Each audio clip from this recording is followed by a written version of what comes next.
الحمد لله نحمده ونستعينه ونستغفره ونؤمن به ونتوكل عليه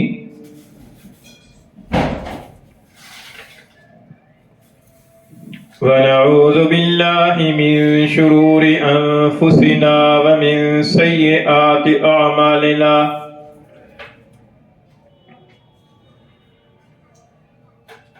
من يهده الله فلا مضل له ومن يضلله فلا هادي له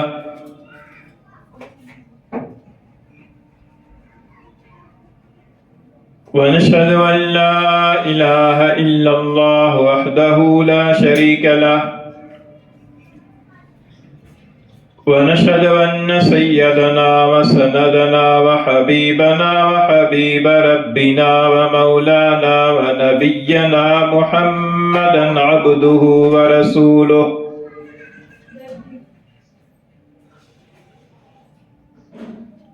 وصلى الله تعالى عليه وعلى آله وأصحابه وبارك وسلم تسليما كثيرا كثيرا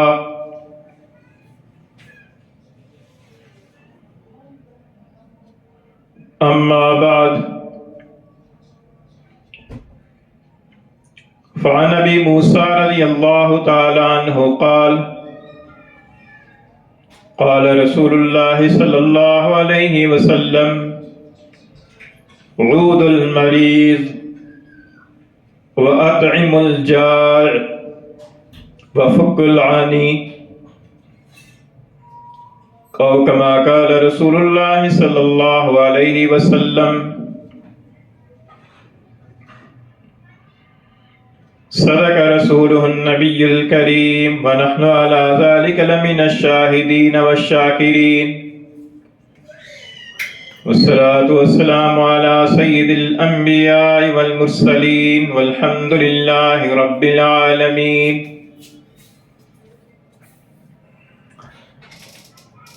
گرامی قدر سامعین، آپ کے سامنے بخاری شریف سے ایک حدیث تلاوت کی ہے جس کے راوی حضرت ابو موسیٰ رضی اللہ تعالی عنہ ہیں۔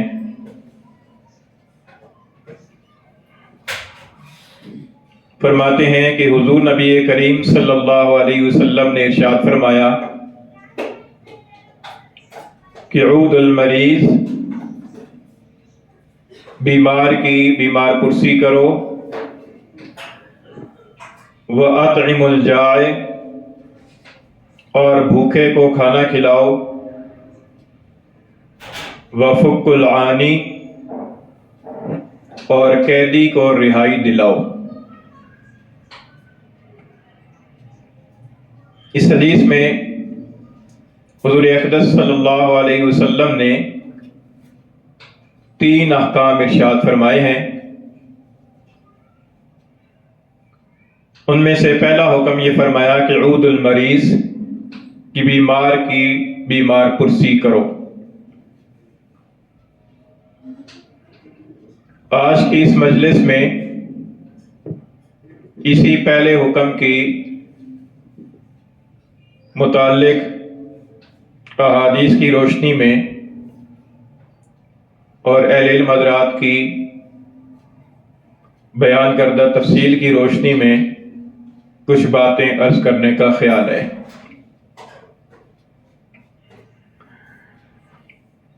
مریض کی عیادت کرنا یہ ایک عام سا عمل ہے۔ شاید ہی زندگی کے اندر کوئی انسان ایسا ہو کہ جس کو زندگی بھر میں کسی کی بیمار پرسی کرنے کا اتفاق نہ ہوا ہو۔ ہر انسان کی پر بیماری کی حالت طاری ہوتی ہے، اور ہر انسان کو اپنے متعلقین میں سے کسی کی بیماری دیکھنی پڑتی ہے، اور اسے بیمار کی تیمارداری کرنے کا بھی موقع ملتا ہے۔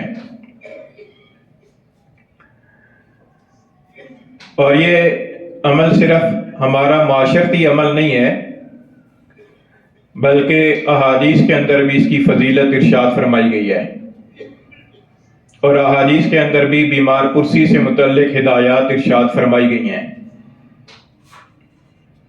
سب سے پہلے بیمار پرسی کا اسی حدیث شریف میں اللہ کے رسول نے حکم دیا ہے، عود المریض، بیمار پرسی کا، بیمار کی بیمار پرسی کرو، عیادت کرو، حکم دیا ہے۔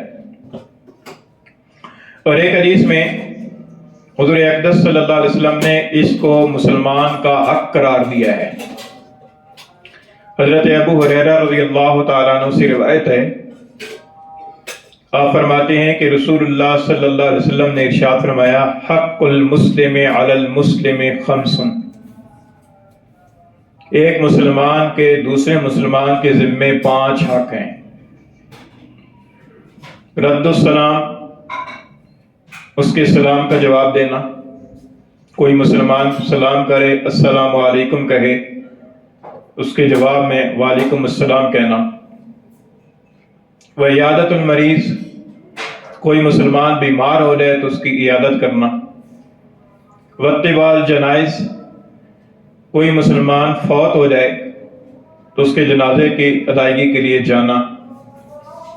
واجابت الدعوہ، اگر کوئی مسلمان دعوت کرے اس کی دعوت کو قبول کرنا۔ وتشمیت العاطس، کوئی مسلمان چھینکے اور چھینکنے پر الحمدللہ کہے تو اس کو جواب دے یرحمک اللہ کہہ کر۔ ایک روایت میں ایک اور چیز کا اضافہ ہے، اس میں یہ ہے کہ رسول اللہ صلی اللہ علیہ وسلم نے اور بات یہ ارشاد فرمائی کہ اذا استنصحک فانصح لہ، کہ اگر کوئی مسلمان تجھ سے خیر خواہی چاہے تو اس کی خیر خواہی کر۔ یہ بھی مراد ہو سکتا ہے کہ نصیحت کی درخواست کرے تو اسے نصیحت کرو، یہ بھی مراد ہو سکتا ہے کہ کوئی مشورہ تم سے مانگے تو اسے اچھا مشورہ دو، یہ بھی ہو سکتا ہے کہ تم سے خیر کی توقع اور امید رکھتا ہو تو اس کے ساتھ خیر کا رویہ اختیار کرو۔ اس حدیث میں حضور اقدس صلی اللہ علیہ وسلم نے فرمایا کہ ایک مسلمان کے ذمے دوسرے مسلمان کے 5 حق ہیں، تو بیمار پرسی کرنا یہ بھی مسلمان کا حق ہوا۔ جس طریقے سے اور حقوق کی ادائیگی ضروری ہے، اسی طریقے سے کسی مسلمان آدمی کے بیمار ہونے پر اس کے حال احوال کو معلوم کرنا یہ بھی گویا کہ اس کا حق ہے۔ لیکن یہ یاد رکھنا چاہیے کہ یہ جو 5 حقوق یہاں پر ذکر فرمائے گئے ہیں، ہر حقوق کے اپنے اپنے آداب اور اپنے اپنے احکام ہیں۔ یہ ضروری نہیں ہے کہ ہر صورت کے اندر یہ حق لازمی طور پر ادا ہی کرنا ہوگا، بعض صورتوں کے اندر دوسرے کسی حکم کی وجہ سے اس کو چھوڑنا بھی پڑتا ہے۔ جیسے پہلا حق ہے، فرمایا کہ رد السلام، سلام کا جواب دینا واجب ہے۔ اب ہر صورت میں واجب نہیں ہے۔ ایک آدمی نماز پڑھ رہا ہے، کوئی آدمی غلطی سے آ کر اسے السلام علیکم کہہ دیتا ہے، اس کی ذمہ جواب واجب نہیں ہے، بلکہ درست بھی نہیں ہے، وہ اپنی نماز ادا کرتا رہے۔ ایک آدمی ذکر کر رہا ہے کہ دوسرا آدمی کا سلام کہہ دیتا ہے تو اس کا جواب دینا واجب نہیں ہے۔ اسی طریقے سے دعوت کے قبول کرنے کے بارے میں بھی حکم ہے کہ اگر پتہ ہو کہ یہ دعوت حرام مال سے کھلائے گا تو پھر اس کی دعوت قبول کرنا درست نہیں ہے۔ تو غرض ہے کہ ہر چیز کے آداب اور احکام ہیں۔ یہ ایک اصولی درجے کے اندر حضور اقدس صلی اللہ علیہ وسلم نے فرمایا کہ ایک مسلمان کے ذمہ دوسرے مسلمان کے عمومی طور پر یہ 5 حق ہوتے ہیں۔ لیکن ظاہر ہے کہ ساری احادیث کو اور ساری قرآنی آیات کو سامنے رکھ کر فقہائے کرام نے جو احکام بیان فرمائے ہیں تو وہ احکام بھی دیگر احادیث کے مطابق بیان کیے گئے ہیں، پھر ان کو ملحوظ رکھنا بھی ضروری ہوتا ہے۔ اسی حدیث کی تشریح میں علماء کرام نے لکھا ہے کہ یہ جو فرمایا کہ واجب ہے، حق ہے، تو یہ واجب علی الکفایہ کے درجے میں ہے۔ فرض کفایہ جیسے ہوتا ہے کہ جنازہ کی نماز، اب اسی حدیث میں جنازے کا بھی ذکر آ رہا ہے، جنازہ پڑھنا فرض کفایہ ہے۔ ایک مسلمان آدمی کا جنازہ پڑھنے کے لیے کچھ مسلمان پڑھ لیتے ہیں تو باقی گناہگار نہیں ہوں گے، حالانکہ اس حدیث میں فرمایا کہ جنازے کے پیچھے جانا حق ہے، لیکن اس حق کی ادائیگی کچھ مسلمانوں نے کر دی ہے۔ تو اب دوسروں کے ذمہ لازم نہیں ہوگا۔ تو اس لیے فرمایا کہ یہ جو حقوق بیان کیے گئے ہیں تو یہ واجب علی الکفایہ کے درجے کے اندر ہے، کہ اگر کسی بیمار کی بیمار پرسی کرنے کے لیے کوئی دوسرا آدمی موجود ہے، اس کی تیمارداری کر رہا ہے، اور کوئی دوسرا آدمی کسی اور کام میں مصروف ہے اور وہ بیمار پرسی نہ کر سکے تو گناہگار نہیں ہوگا۔ ہاں، ثواب کی بات الگ ہے، کیونکہ بیمار پرسی کے لیے جائے گا تو ثواب اسے ملے گا۔ ثواب کیا ملے گا؟ احادیث کے اندر بہت زیادہ اس کے ثواب اور فضائل بیان کیے گئے ہیں۔ ایک حدیث کے اندر آتا ہے، حضرت ثوبان رضی اللہ تعالیٰ عنہ سے روایت ہے، آپ فرماتے ہیں کہ حضور نبی کریم صلی اللہ علیہ وسلم نے ارشاد فرمایا کہ کوئی مسلمان کسی دوسرے مسلمان کی بیمار پرسی کے لیے جاتا ہے تو جب تک اس کی بیمار پرسی کے عمل میں مصروف رہتا ہے اس وقت تک گویا کہ وہ جنت کے باغ کا پھل چن رہا ہے۔ جیسے کسی آدمی کو باغ میں چھوڑ دیا جائے کہ یہاں اس باغ میں سے عمدہ پھل اپنے لیے چن لو، انار کا بھی درخت ہے، آم کا بھی درخت ہے، کیلے کا بھی درخت ہے، سیب کا بھی درخت ہے، اپنی مرضی سے چن لو، تو ظاہر ہے کہ وہاں جانے کے بعد آدمی کو یہ خیال نہیں ہوگا کہ بہت دیر ہو رہی ہے، جلدی جلدی کرو۔ تو اللہ کے رسول نے فرمایا کہ جب تک وہ اس بیمار پرسی کے اندر مصروف رہے گا اس وقت تک گویا کہ وہ جنت کے باغ کے اندر وہ پھل چن رہا ہے۔ ایک حدیث میں آتا ہے، حضرت ابو ہریرہ رضی اللہ تعالیٰ عنہ سے روایت ہے، فرماتے ہیں کہ رسول اللہ صلی اللہ علیہ وسلم نے فرمایا کہ قیامت کے دن اللہ تعالیٰ بندے سے فرمائے گا اور ارشاد فرمائے گا کہ یبن آدم مرضت فلم تعودنی، کہ اے آدم کے بیٹے میں بیمار ہو گیا تھا، تو نے میری عیادت نہیں کی۔ اندازہ لگائیے کہ اللہ تعالیٰ کو بعض بندوں کے ساتھ کتنی محبت ہے، کہ اللہ تعالیٰ جیسے کسی کے ساتھ محبت ہو نا تو بندہ شکایت کرتا ہے کہ یار میرا بیٹا بیمار ہو گیا تو پوچھنے کے لیے نہیں آیا، میرا بھائی بیمار ہو گیا تو پوچھنے کے لیے نہیں آیا، شکایت کا اظہار کرتا ہے۔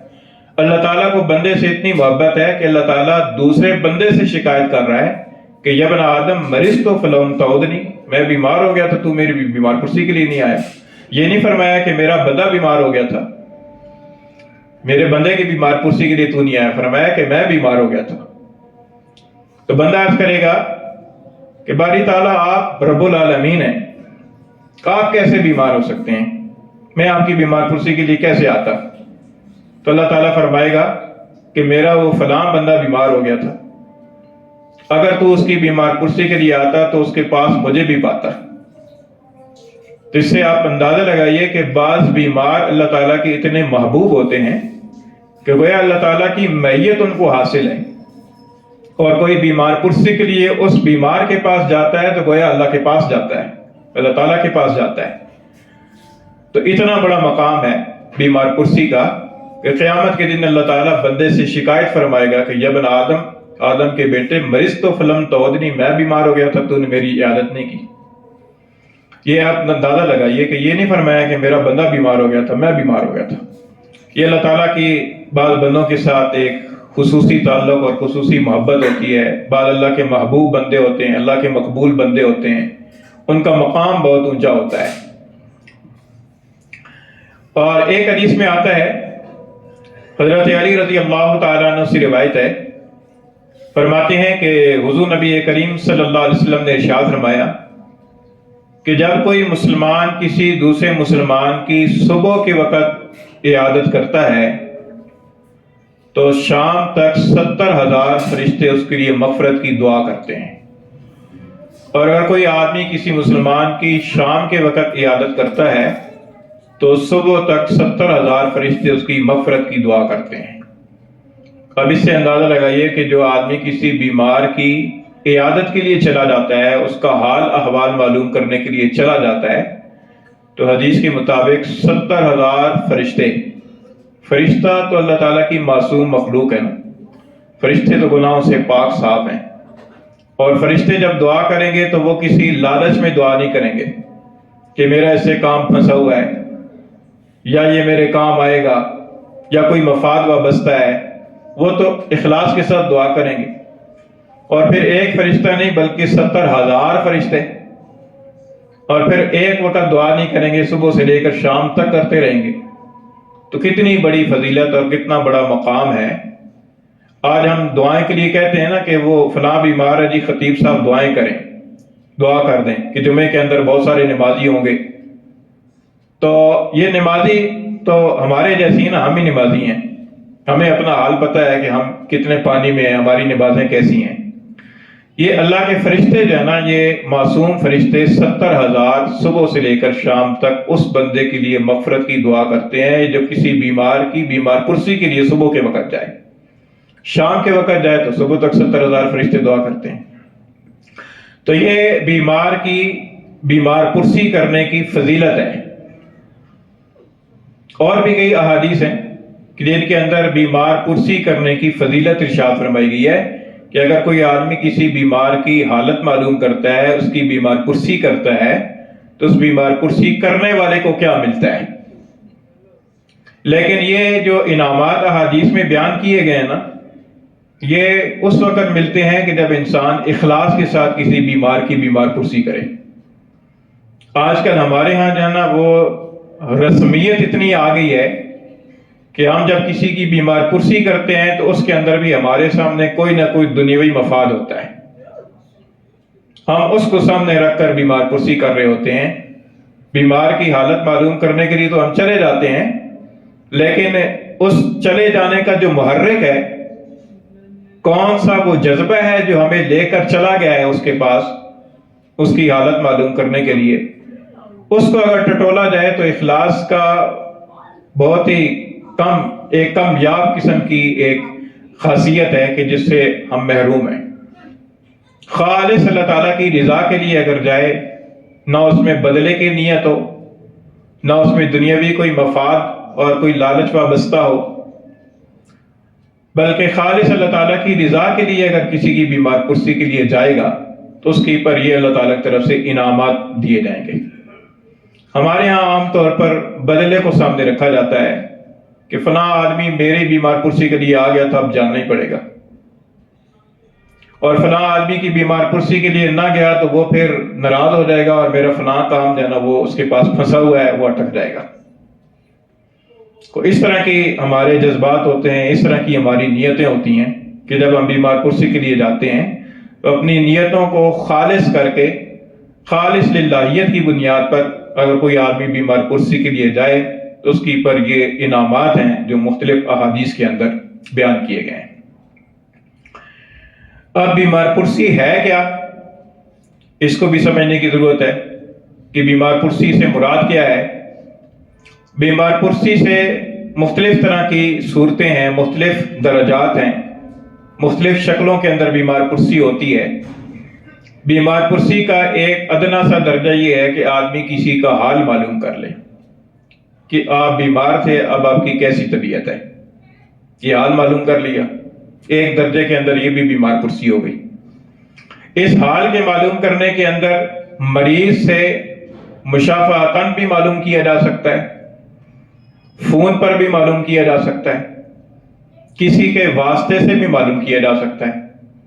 خاص طور پر اگر بیمار کی حالت ایسی ہے کہ بیمار کے پاس جانے سے بیمار کو تکلیف ہو سکتی ہے، اس کی بیماری میں اضافہ ہو سکتا ہے، ڈاکٹروں نے اس کے پاس جانے سے منع کر رکھا ہے، تو بیمار کے جو متعلقین ہیں ان کے واسطے سے حال معلوم کر لینا یہ بھی بیمار پرسی ہے۔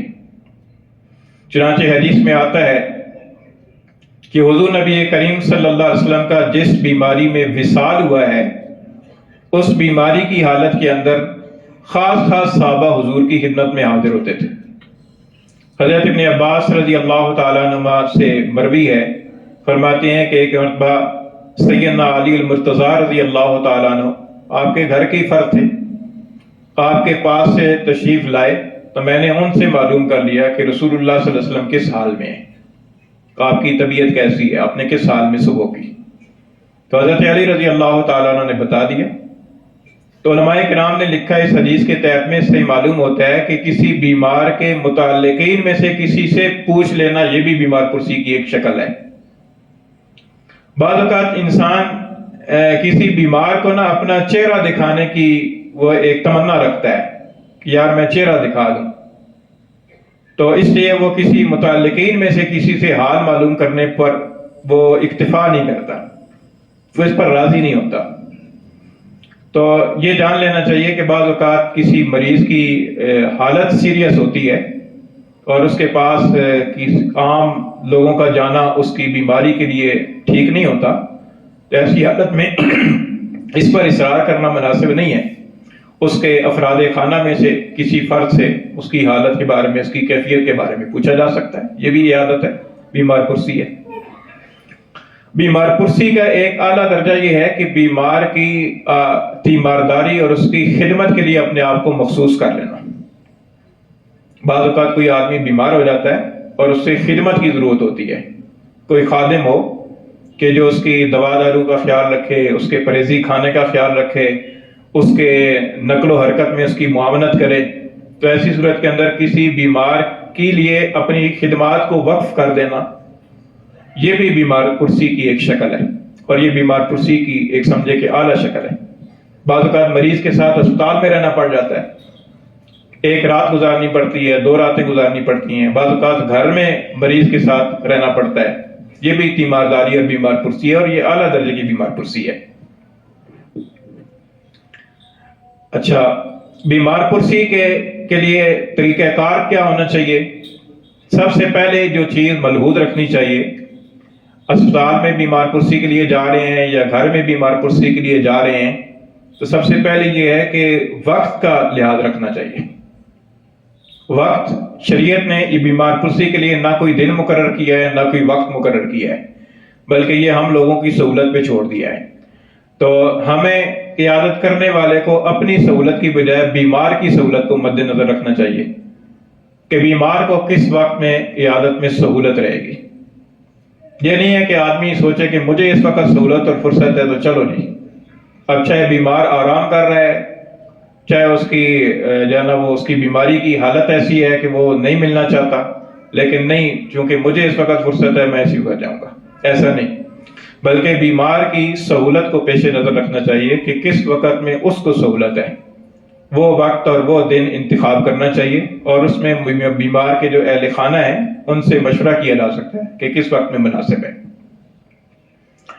اور پھر بیمار پرسی کا جو دورانیہ ہے، وہ دورانیہ بھی زیادہ لمبا نہیں ہونا چاہیے۔ حدیث شریف میں آتا ہے کہ من عاد منکم فلیخفف، کہ جو تم میں سے بیمار پرسی کرے اسے چاہے کہ ہلکی پھلکی بیمار پرسی کرے۔ یہ نہیں بیمار کے پاس جا کر بیٹھ ہی گیا ہے، کہ بیمار تو مروت اور اخلاق کی وجہ سے کہہ نہیں رہا، لیکن اس کی تمنا ہے کہ کاش کہ یہ اٹھتا تو میں بے تکلف ہو کر لیٹتا، اپنی ٹانگیں لمبی کرتا یا اس طریقے سے لیٹتا یا کروٹ بدلتا، لیکن وہ جا نہیں رہا۔ حضرت عبداللہ ابن مبارک رحمۃ اللہ علیہ کا ایک واقعہ بھی لکھا ہے بعض حضرات نے کہ بیمار ہو گئے تو بیمار پرسی کے لیے لوگ آتے تھے، ایک صاحب آئے تو وہ بیٹھ ہی گئے، اب وہ جانے کا نام ہی نہیں لے۔ اب ادھر عبداللہ بن مبارک رحمۃ اللہ علیہ کے اخلاق اور مروت کا تقاضا تھا کہ نہ کہیں، لیکن تنگ بھی ہو رہے تھے۔ جب بہت زیادہ دیر گزر گئی تو حضرت عبداللہ بن مبارک رحمۃ اللہ علیہ نے ایک عمومی بات ارشاد فرمائی کہ آج کل لوگوں کو عیادت کا بھی سلیقہ نہیں ہے، آتے ہیں اور بیمار کے پاس بیٹھ ہی جاتے ہیں۔ تو وہ آدمی اس پر بھی نہیں سمجھا، اس نے کہا کہ حضرت اجازت دے تو میں دروازے کو کنڈی لگا دوں تاکہ کوئی آئے نہیں۔ تو حضرت نے فرمایا کہ ہاں کنڈی لگا دو لیکن باہر سے لگاؤ۔ تو بعض اوقات یہ بھی صورتحال ہو جاتی ہے، اس لیے دورانیہ جو ہے نا وہ مختصر رکھنا چاہیے تاکہ بیمار پرسی سے مراد بیمار کو سہولت پہنچانا ہے، بیمار کو راحت پہنچانا ہے، بیمار کو تکلیف پہنچانا تو نہیں ہے۔ تو اس بات کو بھی لحاظ رکھنا چاہیے۔ پھر ایک رسم ہمارے ہاں یہ ہے کہ بیمار پرسی کے لیے جائیں گے تو کچھ نہ کچھ ہدیہ ضرور لے کے جائیں گے، اگر ہدیہ نہیں ہوگا تو بیمار پرسی کے لیے جائیں گے ہی نہیں، یہ بھی غلط بات ہے۔ ہدیہ ویسے دینا لینا چاہیے، لیکن ہمارے ہاں بس ہدیہ بھی اللہ معاف کرے، کوئی موقع بنتا ہے تو پھر تو سارے ہدیہ دینا ضروری سمجھتے ہیں، موقع نہ ہو تو پھر ویسے کوئی ہدیہ کا لین دین نہیں ہے۔ تو جب بیمار ہوگا تو پھر خواہ مخواہ کوئی نہ کوئی ہدیہ ضرور لے کے جائیں گے۔ اچھا، ہدیے کے اندر بھی کوئی ایسی چیز لے کے جائے نا کہ جو بیمار کے لیے مفید ہو. آج کل یہ ایک مصیبت پڑ گئی ہے کہ بیمار کے لیے پھولوں کے گلدستے لے جاتے ہیں. پھولوں کا ایک گلدستہ بنایا، شاپر میں لپیٹا، وہ لے گئے. نہ بیمار کے کھانے کے کام کے، نہ بیمار کی دوا کے کام کے، نہ کوئی اور راحت ہے. ایک رسم ہی رسم ہے. تو ایک تو ہدیہ ضروری نہیں ہے، ہدیہ کے بغیر بھی عیادت ہو جاتی ہے، بلکہ رسم پر بن جائے تو پھر ہدیے کے بغیر ہی کرنی چاہیے. تو اس کا بھی لحاظ رکھنا چاہیے کہ ہدیہ لے جانا ضروری نہیں ہے، اصل چیز اس کی حالت کو معلوم کرنا ہے. اچھا، جب پہنچ گئے ہیں تو پہنچنے کے بعد پھر کیا کرنا چاہیے؟ پھر یہ ہے کہ بیمار کو تسلی دینی چاہیے. بیمار کے لیے تسلی کے کلمات کہنے چاہیے. اور حدیث شریف میں آتا ہے کہ حضور اقدس صلی اللہ علیہ وسلم جب کسی کی عیادت فرماتے تھے تو یہ فرماتے تھے کہ لا باس طہور انشاءاللہ. لا باس، کوئی حرج نہیں، بیماری آنی جانی چیز ہے، تسلی ہو گئی. طہور، یہ بیماری جو ہے نا یہ گناہوں کو پاک کرنے والی ہے انشاءاللہ اگر اللہ نے چاہا. تو دیکھیے تسلی کے کلمات بھی ہو گئے اور اس کی حقیقت بھی ارشاد فرما دی گئی. تو بیمار کو تسلی دینی چاہیے کہ آپ اللہ کے فضل و کرم سے ٹھیک ہو جائیں گے.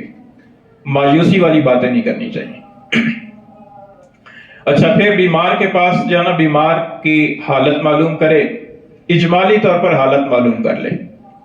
بعض اوقات وہ پھر شروع ہو جاتے ہیں کہ اچھا جی کیا ہوا تھا، کیسے ہوا تھا، کیا چیز کب ہوا تھا، کیسے کھائی تھی، کیا فلاں چیز کھائی تھی، بدپریزی کر لی تھی، ولا ولا. اس طرح کی چیزیں بیمار کو تکلیف دیتی ہیں. جو ہونا تھا ہو گیا، اب مختصراً اجمالاً معلوم کر لیں. اور ایک یہ کہ بیمار کو دعا دینی چاہیے. بیمار کے پاس بیٹھ کر اسے دعا دینی چاہیے کہ اللہ تعالیٰ آپ کو شفا دے گا. ابو داؤد شریف کی حدیث میں آتا ہے، حضرت ابن عباس رضی اللہ تعالیٰ عنہ سے روایت ہے، فرماتے ہیں کہ رسول اللہ صلی اللہ علیہ وسلم نے فرمایا کہ جب کوئی مسلمان کسی مسلمان کی بیمار پرسی کے لیے جائے اور اس کی وفات کا وقت ابھی نہ آیا ہو، اس کی موت کا وقت ابھی تک نہ آیا ہو، تو ایک دعا ہے، وہ دعا اگر 7 مرتبہ پڑھے گا تو اللہ تعالیٰ اسے بیماری سے شفا دے گا. وہ دعا پڑھنی چاہیے. وہ دعا ہے اسأل اللہ العظیم رب العرش العظیم این یشفیک. مختصر سی دعا ہے، اسأل اللہ العظیم، میں اللہ عظیم سے سوال کرتا ہوں، رب العرش العظیم، جو کہ عرش عظیم کا رب ہے، این یشفیک، کہ اللہ وہ تجھے شفا دے. حدیث میں آتا ہے کہ جس کی موت کا وقت نہ آیا ہو اور کوئی مسلمان بیمار پرسی کے لیے جائے اور 7 مرتبہ یہ دعا اس بیمار کے سامنے پڑھے تو اللہ تعالیٰ اسے شفا دے دے گا. تو دعا دینی چاہیے. اور اس کے علاوہ یہ ہے کہ آج کل یہ بھی ایک ہمارے ہاں سلسلہ چلتا ہے کہ جب کوئی آدمی بیمار ہوتا ہے نا تو اس کو نسخے بتانے والے بہت ہوتے ہیں. کوئی بندہ ایسا نہیں ہوگا کہ جو اسے کوئی نہ کوئی نسخہ نہ بتائے کہ دیکھیں جی آپ یہ علاج کریں جی، یہ کھائیں جی، یہ پئیں جی، اور اسے شفا ہو جائے گی. تو خیرخواہی کی بنیاد پر دیتے ہیں، ٹھیک ہے، دینا چاہیے، لیکن اصرار نہیں کرنا چاہیے. اگر کوئی مریض مشورہ طلب کرتا ہے کہ میں کس سے علاج کراؤں یا کیا لوں تو پھر ٹھیک ہے، اچھی بات ہے. مفت میں مشورے نہیں دینے چاہیے، کیونکہ بعض اوقات ایسے ہوتا ہے کہ کسی مریض کا ایک معالج سے علاج چل رہا ہوتا ہے، اب بیچ میں کوئی آتا ہے کہ نہیں جی آپ یہ لیں، دوسرا آتا ہے نہیں آپ یہ لیں، تیسرا آتا ہے یہ لیں. وہ بندہ کس کی سنے؟ تو ایسی صورت کے اندر بجائے ٹھیک ہونے کے اور بیمار ہوتا ہے. حضرت حکیم الامت رحمۃ اللہ علیہ ایک مرتبہ بیمار ہو گئے تو ظاہر ہے کہ ان کے متعلقین اور مریدین بھی بہت سارے تھے، عیادت کے لیے آتے تھے اور آ کر اپنی خیرخواہی اور اپنے ہمدردی کی بنیاد پر نسخے بھی بتاتے تھے کہ حضرت یہ استعمال کریں، یہ استعمال. حضرت فرماتے تھے کہ بھئی دیکھو میرا علاج فلاں صاحب سے چل رہا ہے، وہ میرے معالج ہیں، آپ نے جو نسخہ مجھے بتانا ہے وہ ان کو بتاؤ. اگر ان کی سمجھ میں آ گیا تو وہ مناسب طریقے پر شامل کر دیں گے، مجھے نہ بتاؤ. ظاہر ہے کہ ایک علاج چل رہا ہے، پورا اس کا پورا ایک پیچھے اس کی ہسٹری ہوتی ہے، پورا اس کا طریقہ ہوتا ہے. اب یہ تھوڑے ہی ہے کہ بیچ میں ایک ٹوٹکا اور شامل کر لیں. تو اس لیے اس بات کا بھی ملحوظ رکھنا چاہیے. ان چیزوں کو ملحوظ رکھ کر عیادت آداب کے مطابق اور طریقے کے مطابق کریں گے تو انشاءاللہ اللہ تعالیٰ کے فضل و کرم سے امید ہے کہ وہ فضائل ہمیں حاصل ہوں گے جو حدیث میں بیان کیے گئے ہیں. اللہ تعالیٰ ہمیں عمل کی توفیق عطا فرمائے.